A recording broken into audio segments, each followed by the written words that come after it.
Hey friends, welcome. Thank you so much for joining me here and sharing your practice with me. So today we are on our fourth and last video in our Yoga for Winter series, and we are ending with a yin practice. And so if you have never done yin before, yin is a wonderful practice where we hold poses for longer. But it's really designed to get deep into the muscles and the fascia of our body, which is this web of material that holds our muscles and all our organs in place. If we don't move too often or we move a lot and we're working out, sometimes that fascia can get really tight as well as our muscles. And so yin is an opportunity to loosen all of that up. It can be intense, and so really we want to come to our breath. But it's also a practice of stillness and coming to our breath in stillness, and even if we're in discomfort. So, just like everything we do together, this is a practice, meaning sometimes it works and sometimes it doesn't, but the real practice is coming back and again for the journey of it all. And so, I will guide you through this opportunity to hold some poses. If there is any time where you'd like to hold the pose for longer, I invite you to pause the video and take from this what you'd like and leave the rest. And so we're going to get started. We're going to start in Balasana, so child's pose. So we're going to come over onto our hands and knees. And we're going to come into a traditional child's pose here. So our knees are going to be together and our feet are together. Our toes are untucked. So the tops of our feet are on the ground, our feet. And our hips are going to sink back towards our heels. Now, if at any time this doesn't feel good, especially if your body, your middle body is really pressing firmly into the top of your thighs, you are always welcome to open your knees wide and keep your toes together. Give yourself some room. You choose what feels good for you. Our hips are going to come back towards our heels. They don't need to touch. And our head is going to come towards the ground. Again, doesn't need to touch. And our arms are going to come alongside our body. We're going to come into a little cocoon here. So you might notice when you first get here that your body might not be settling deeply into the pose just yet. Like your hips might be popped up towards the sky a little bit like mine are. Your head might not come directly towards the ground. Maybe you want to put a block or a blanket there. Just let your body be where it is. There's no right or wrong here, right? Like our bodies are where they are. We can't force them to be anywhere other than where they are. So let your body be where it is. It matters less about what this pose looks like and more about what it feels like in the body. So we're just allowing ourselves to slowly open here. Open our hips, our knees, our shoulders, our back muscles. Notice if there is some discomfort here, which sometimes can come up in poses when we hold them. As long as there's no sharpness, we don't want any sharp pain or even crackling feeling in our joints or our muscles. We want them to stretch out, but we don't want to hurt ourselves at the same time. So check in with yourself. And that is ultimately what coming to stillness is about. It's an opportunity to check in with ourselves, to say, hey, how's it going? What's going on here? How have you been? Just like we would with a friend. As you deepen your yoga practice, you'll know that this is part of our yoga practice, to know who we are as individuals, so that we can connect with the greater good. Take a few more moments here.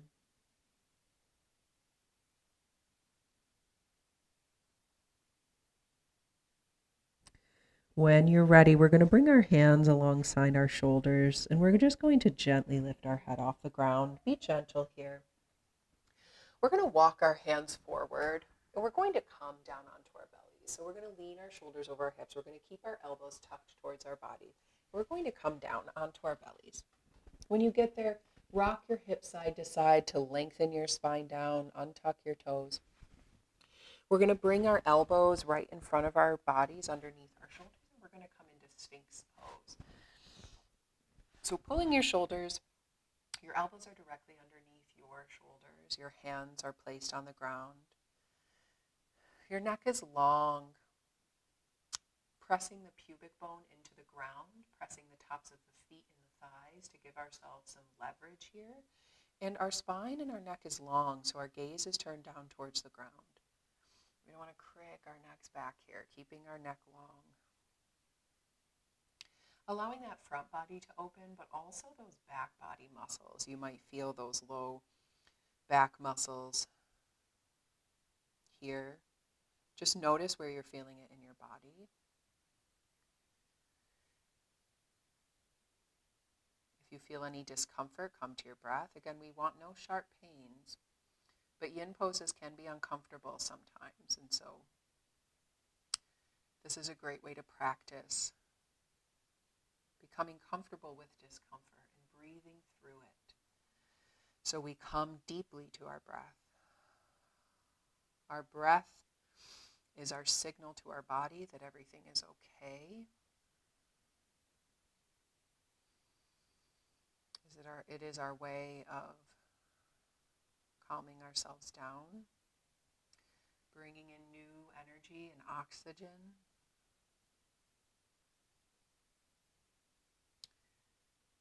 As I said at the beginning, I invite you to stay in this pose for longer. So typically yin poses can be held anywhere from 5 to 7 to 10 minutes.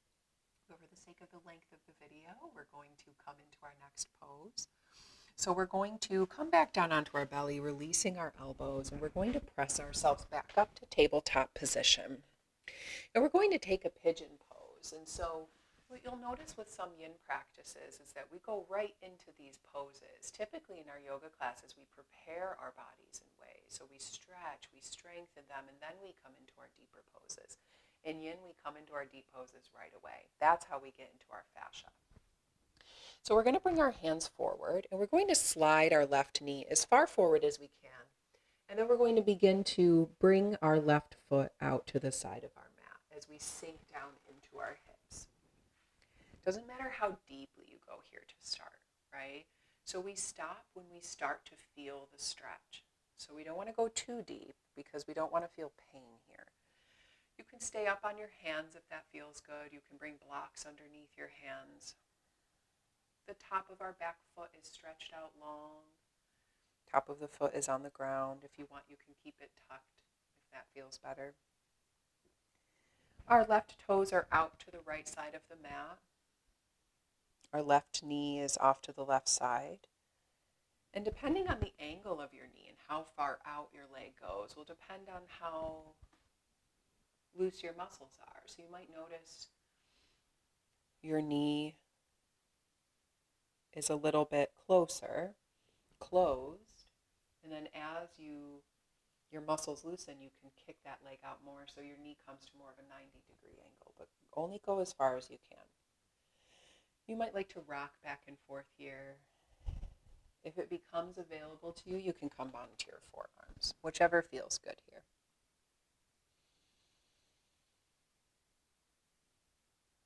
Remembering to keep the spine long. Gaze is down towards the ground. And I'll go silent here for just a few moments so you can come to stillness and notice what comes up here. So that you can come to your breath, remembering to breathe deeply. And remembering that stillness is a practice too.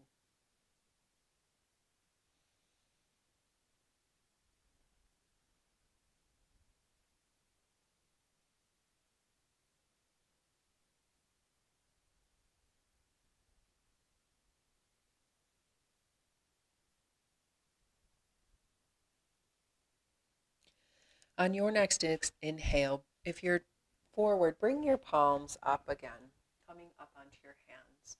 We're going to tuck those back toes and we're going to press up our knees so that we can bring back that left leg. Now option, notice moving slowly so that we can undo the stretch. You can shake your leg side to side, bend into that foot just to shake it out a little bit. And we're going to take it to the other side. Again, option to hold the pose for longer, pausing the video. We'll begin to slide our right knee up until our right foot clears our left knee, and we'll just move our right toes over to the left side of the mat. Our right knee comes to the right side as we lean into our hip. Now, if coming forward into pigeon doesn't feel good, you can come onto your back as well. So I'm going to demonstrate that. If you'd like, you can stay here. Or if that doesn't feel good, you can come onto your back. Bring your right ankle over your left knee, and then bring your left knee towards your body, lifting your left leg. You can wrap your hands around your left thigh or a strap. You can even wrap your hands around your left shin if that's available in your body, and just bringing that right leg towards your body so it opens up that right hip. So either way, both stretches get into the same muscles. They get into the same areas of the body. So you get to choose. You get to choose which one you want to do today. The reclined one on your back may feel a little bit less intense. Okay, but it just depends on your body. So everybody is different. You have to ask yourself, come to stillness and ask yourself, what do I need? Staying here for just a few moments if you'd like. If you're forward in your pigeon, you can come onto your elbows. It depends. Each side will be different too. So I always notice my right side is a lot different than my left in pigeon. So I don't like to come down onto my elbows very often. My right side just, it's not there yet. So I'm going to be gentle with myself at the same time that this is a challenging pose.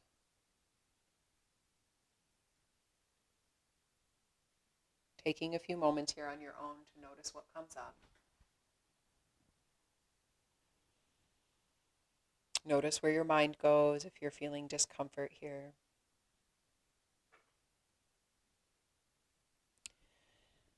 Again, option to pause the video if you'd like to stay longer, but we're going to come out, so we're going to press into our hands, we're going to tuck those back toes, and we're going to lift our hips so that we can swing our leg back. Option to take it behind you here, okay, and just rock side to side.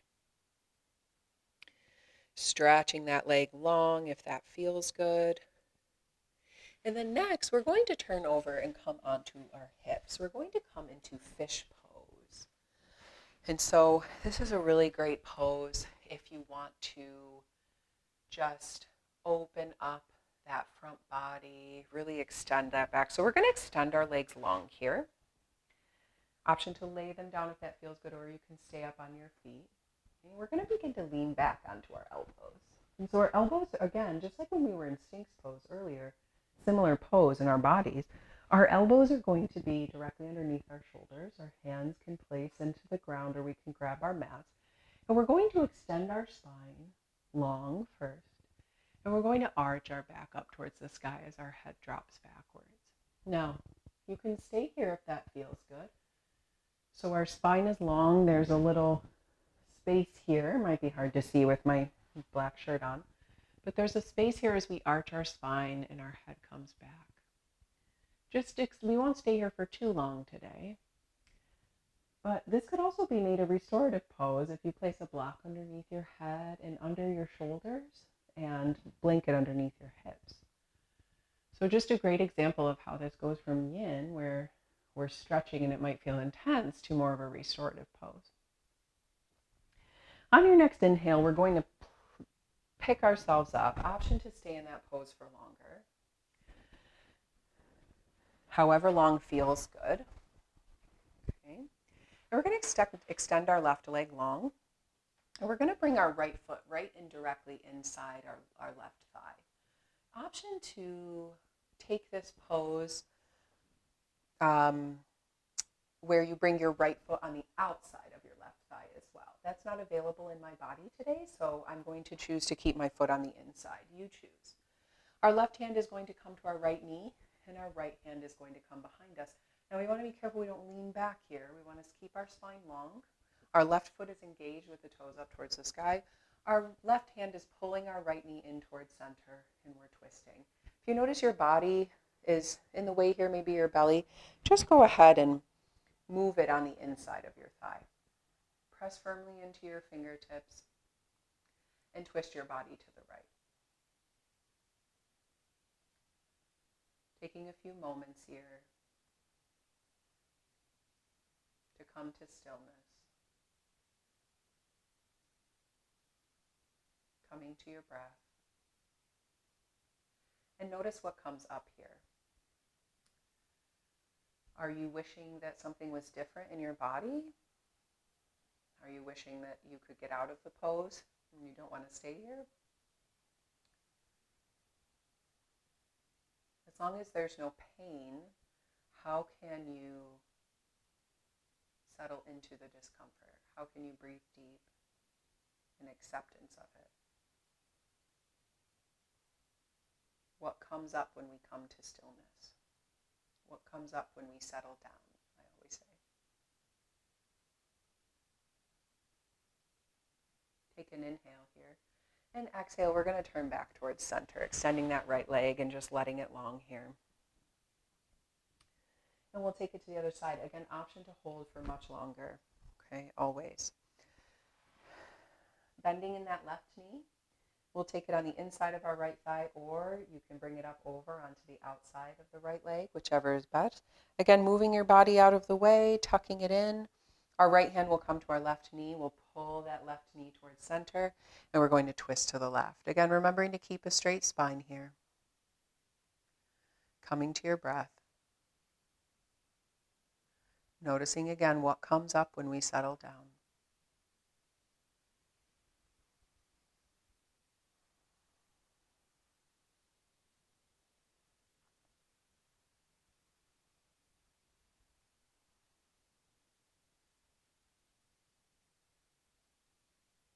Take 2 more breath cycles here. Not rushing them.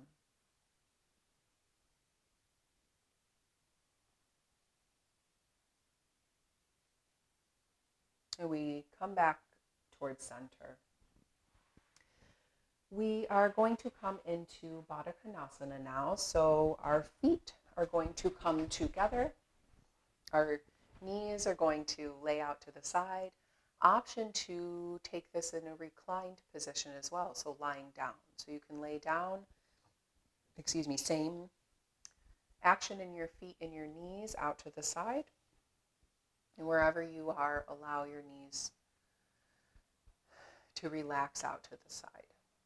Your feet can be as close towards center as you'd like, or further away from your body. If you're seated, you can have your hands on your ankles, and with a straight spine, we can begin to lean forward.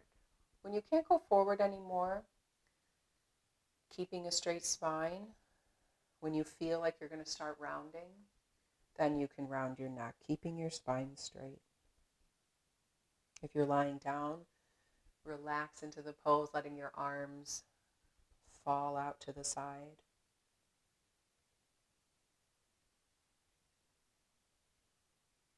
In either pose,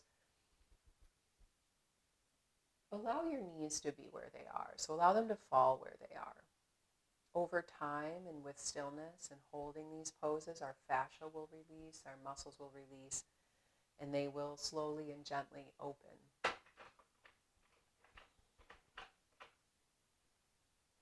Breathing deep here and letting yourself come to stillness. In our society, we really struggle with stillness. It's not taught. Actually, the opposite is taught, is to always be moving and doing something. And so stillness can feel really uncomfortable, not just physically, but emotionally, mentally, spiritually. And so, as always, I invite you to go slowly and move gently with it. So maybe you just take 5 minutes of stillness and practice that at a time. And slowly add on time as you move through your practice.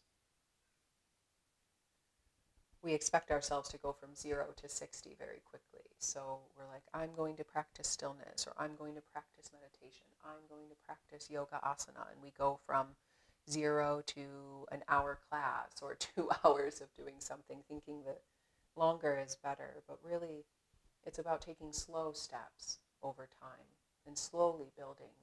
That's how it becomes a practice and a habit, and that's how we build discipline. If you are forward, go ahead and gently press yourself back up.